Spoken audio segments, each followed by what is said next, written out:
Hello guys, आपका स्वागत है वन पीस के एक और न्यू एपिसोड में 1143 में। जैसे कि गाइस आपने लास्ट एपिसोड में देखा कि किजारू ने वेगापंक को मार दिया होता है और वेगापंक के मरते ही एक रिकॉर्डेड वीडियो ब्रॉडकास्ट होने लग जाता है वर्ल्ड वाइड ऑटोमेटिक ही, जिसमें वो बहुत बड़ा खुलासा करने वाला है। जैसा कि गाइस अब मैंने लास्ट एपिसोड में बोला था, एक बहुत बड़ा राज सामने आने वाला है। तो चलिए गाइस देखते हैं इस वीडियो में वो राज क्या है। वीडियो में आखिरी तक बने रहे। एपिसोड स्टार्ट होता हम देखते हैं वेगापंक का ब्रॉडकास्टिंग मैसेज पूरे दुनिया में टेलीकास्ट होना स्टार्ट हो जाता है, जिसमें शाका को देखते हैं जो कि स्टेला यानी कि वेगापंक से बोलता है कि हम लोग यहाँ पे ये मैसेज देने वाले हैं।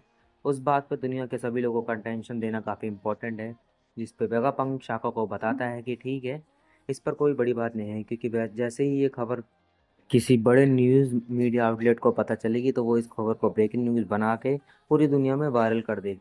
लेकिन शाका वेगापंक को कहता है कि हम लोग उन लोगों के भरोसे बैठे रहें तो वो लोग हमारी बातों को मैनिपुलेट करके पूरी दुनिया के सामने रख देंगे, जिससे असली सच्चाई किसी के सामने भी नहीं आ पाएगी। जिसके बाद शाका यह बताता है कि वो लोग यहाँ पे नेवी की ब्रांचेस का यूज़ करके इन मेंटल वेव्स का पूरी दुनिया का फोर्सफुली ब्रॉडकास्ट करेंगे। मतलब कि गाइस जो स्नेल नहीं है उसके ज़रिए वो पूरी दुनिया में वायरल कर देंगे। इसके बाद हम देखते हैं कि नेवी ऑफिसर्स जब इस मैसेज को सुनते हैं तो काफ़ी ज़्यादा पैनिक हो जाते हैं, लेकिन वो चाहकर भी इस मैसेज को स्टॉप नहीं कर पा रहे थे। और सिर्फ ट्रांसपोर्टर स्नेल ही नहीं, बल्कि यह मैसेज सांजी के हेडफोन्स में भी सुन रहा था। दोस्तों हम देखते हैं कि लूफी यहाँ पे किजारू सैटन दोनों को ही अपने हाथों से पकड़ के रोका हुआ था, और यहाँ पे उसको भी साका की आवाज़ सुनाई देती है, जिसमें वो बोल रहा होता है कि हमारी ऑडियो सिग्नल तो सभी लोग सुन पा रहे होंगे, लेकिन उनको वीडियो ट्रांसपोर्टर स्नेल का सेटअप करने के लिए अभी भी कुछ टाइम लगेगा। इसके लिए हमको 1 घंटा वेट करना ही होगा। और यहाँ पे हम लोग देखते हैं कि लूफी साका की आवाज़ सुन के समझ जाता है कि ये तो वही हेलमेट वाला बंदा है। और यहाँ पे सैटन भी समझ नहीं पा रहा होता है कि वेगापंक अब कौन सा बड़ा राज दुनिया के सामने लेके आने वाला है। वेगापंक यहाँ पे साका को बताता है कि भाई 1 घंटा तो काफ़ी ज़्यादा टाइम हो जाएगा, क्योंकि जो लोग इस ब्रॉडकास्ट से खुश नहीं होंगे वो लोग इसको सबोटाइज करने की कोशिश ज़रूर करेंगे। यहाँ पे हम लोग फिर नामी उसोप को भी देखते हैं, जो ये बात को समझ नहीं पा रहे होते कि वेगापंक और शाका तो पहले ही मर चुके, तो उनकी आवाज़ आखिरकार आ कहाँ से रही है। यहाँ पे लोग काफ़ी ज़्यादा पैनिक सिचुएशन में आ जाते हैं। लेकिन चॉपर यहाँ पे एडिसन से पूछता है कि आखिरकार शाका तो मर चुका है, तो उसकी आवाज़ कहाँ से आ रही है, क्या वो अभी भी जिंदा है।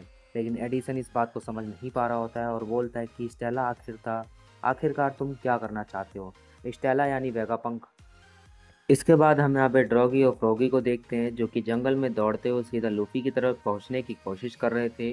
और यहाँ पे ये लोग बात कर रहे होते कि लगता है कुछ बड़ा होने वाला है। रास्ते में उनको कुछ नेवी ऑफिसर्स रोकने की कोशिश करते हैं, जिसमें वो लोग उनके ऊपर फायर भी करते हैं, लेकिन इस फायरिंग का उन पे एक कुछ फ़ायदा नहीं होता, उनके एक खरोच भी नहीं आती। उल्टा ये लोग अपने हथियारों से उस नेवी ऑफिसर्स पे अटैक करके उनको हवा में दूर दूर तक उड़ा देते हैं।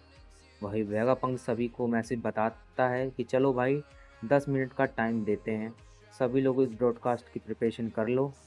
और यहाँ पे हम लूफी को भी देखते हैं, जिसको लग रहा होता है कि यहाँ पे वेगापंक और शाका दोनों जिंदा है, इसलिए वो आराम से सैटर्न से और किजारू से निपट सकता है।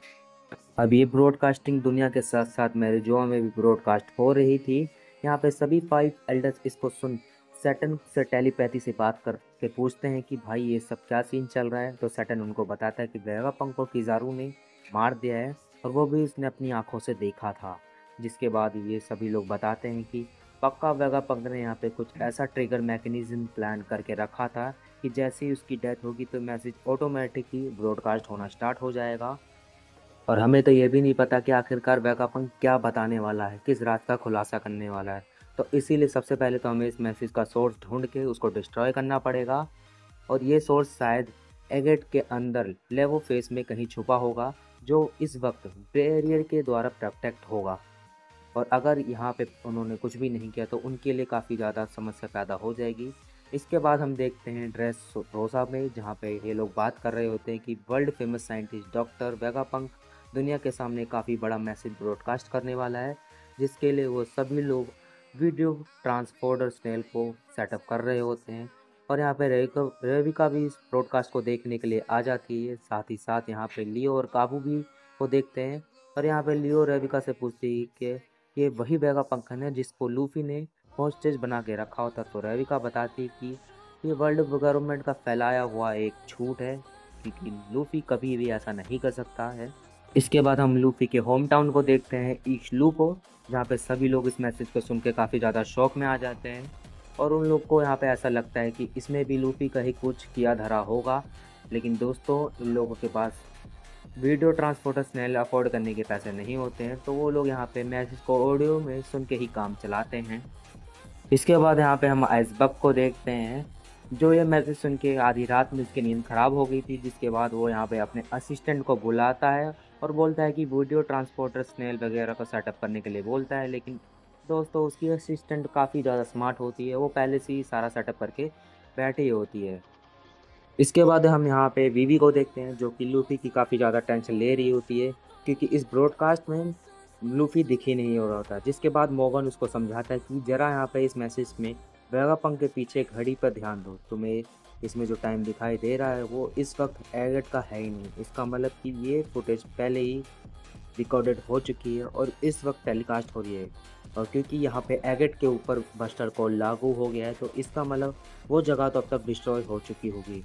जिसके बाद मॉर्गन यहाँ पे इस बात दुनिया को हिला देने वाली खबर पे एक स्टोरी बनाने का फैसला करता है और विवी यहाँ पे लूफी और बाकी साथियों को सुरक्षित एगेट आइलैंड से निकलने के लिए प्रे करने लगती है।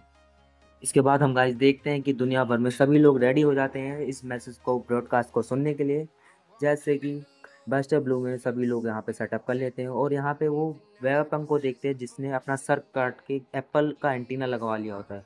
और यहाँ पे ये लोग बात करते हैं कि ये है दुनिया का सबसे ग्रेटेस्ट साइंटिस्ट जिसने दुनिया में लाइट लेके आया। वहीं साउथ बिली में सभी लोग सोच रहे होते हैं कि शायद वेगापंक अब कोई नया ग्रेटेस्ट इन्वेंशन दुनिया के सामने लेके आने वाला है। इसके बाद हम कामावाका किंगडम को देखते हैं, जहाँ पे रेवोल्यूशनरी आर्मी के लोग रह रहे हैं। और यहाँ पे वेगापंक का मैसेज देखते ही वो लोग सब हैरान हो जाते हैं, शौक में आ जाते हैं कि और सबसे बड़ी बात, वो वेगापंक आखिरकार ये सिर पर क्या है, ये एंड इसका सिर कहाँ चला गया। और दूसरी तरफ कोयला इस बात को कह रही होती कि वेगापंक की कॉपीज होने का रूमर सच में था। साबो यहाँ पे ड्रैगन से पूछता है कि वेगापंक सच में यहाँ पे दुनिया को सारी सच्चाई बताने वाला है। जिसके बाद ड्रैगन को साका के साथ कुछ दिन पहले की कन्वर्सेशन याद आती है, जिसमें वो उसको बताता है कि बहुत ही जल्द वो लोग मरने वाले हैं। इसके बाद हम एगेट आइलैंड चलते हैं और यहाँ पे हम एक जाइंट को देखते हैं, जो कि बोनी, फ्रैंकी और कोमा को एटलस के साथ अपनी शिप की तरफ लेके जा रहे होते हैं। और यहाँ पे उनके सामने वो लोग काफ़ी विशाल शिप देखते हैं, द शिप ग्रेट एरिक को देखते हैं। अब भाई, जाइंट्स इतने बड़े हैं तो उनकी शिप भी जाइंट्स ही होगी। इसके बाद हम फिर से मेरुजुआ में 5 एल्डर्स को देखते हैं, जो कि ब्रॉडकास्ट को देख रहे होते हैं। और यहाँ पे इनका मूड थोड़ा सही नहीं था, लेकिन दोस्तों मूड तो यहाँ पे लूफी का सही होता है। और यहाँ पे अकेले ही वो किज़ारू और सैटर्न दोनों को ही बैंड बजा रहा होता है। और यहाँ पे इन दोनों से वो बोलता है कि जब तक मेरे सारे दोस्त यहाँ से निकल नहीं जाते हैं, तब तक तुम दोनों को मैं कहीं जाने नहीं देने वाला हूँ। जिसके बाद वो इन दोनों को पकड़ के काफ़ी शानदार अटैक से पापड़ बना देता है। जिसके बाद वो इन दोनों को रोटी की तरह घुमाता है और हवा में ही फेंक देता है। जिसके बाद किज़ारू यहाँ पर सीधा एक नेवी शिप से टकराता है और वो डिस्ट्रॉय हो जाती है। लेकिन दोस्तों, जो सैटर्न होता है वो वहाँ पे खुद को कंट्रोल करके वापस लूफी के पीछे जाके उस पर अटैक करने की कोशिश करने लग जाता है। और यहाँ पे हम किज़ारू को देखते हैं, जो कि उस मोमेंट को याद करके काफ़ी ज़्यादा दुखी हो जाता है, जिसमें उसने वेगापंक के ऊपर अटैक करके उसको मार दिया था। वहीं सैटर्न, जो कि लूफी का पीछा कर रहा था, उससे 5 एल्डर से कनेक्ट करके उसको बोलते हैं कि उनके पास अब ज़्यादा समय नहीं, तो उनको तुरंत वेगापंक के इस मैसेज को रोकना होगा, क्योंकि वो लोग ये नहीं चाहते कि ये मैसेज पूरी दुनिया के सामने आ जाए। जिसके बाद हम देखते हैं कि सैटर्न अब यहाँ पे लूफी का पीछा करना अचानक से बंद कर देता है और यहाँ पे बाकी 5 एल्डर्स को समन करने के लिए तैयार करना स्टार्ट कर देता है। जिसके बाद हम देखते हैं वही सर्कुलर पैटर्न जो सैटर्न के एगेट आइलैंड में आते वक्त अपीयर हुआ था। और यही सेम पैटर्न हम मैरिजुआ के 5 एल्डर्स के रूप में देखते हैं। और जिसके बाद सभी 5 एल्डर इस पैटर्न के ऊपर आके खड़े हो जाते हैं। और ऐसे ही 4 पैटर्न हम लोग सैटर्न के आसपास देखते हैं। और यहाँ पे एगेट आइलैंड का मौसम अचानक से काफ़ी ज़्यादा बिगड़ जाता है, डार्क हो जाता है। ठीक उसी तरह लाइटिंग स्ट्राइक हो जाती है, जैसे कि सैटर्न के एगेट आइलैंड पे आते टाइम हुआ था। चारों तरफ लाइटनिंग होने लग जाती है। और इसके बाद ये एपिसोड यहीं पे ख़त्म हो जाता है। तो गैस, अब हम देखने वाले हैं आगे लूफी वर्सेस 5 एल्डर्स कैसे वो सामना करेगा। ये हमें आने वाले एपिसोड्स में पता चल जाएगा। तो गैस, ये एपिसोड आपको कैसा लगा कमेंट सेक्शन में ज़रूर बताएं। चैनल पे नए आए हैं तो उसको सब्सक्राइब कर दे, बेल आइकन प्रेस कर दे, जिससे हमारे आने वाली हर वीडियो आपके पास सबसे पहले पहुँचे। तो चलिए गाइस मिलते हैं नेक्स्ट वीडियो में, अभी के लिए गुड बाय गाइस।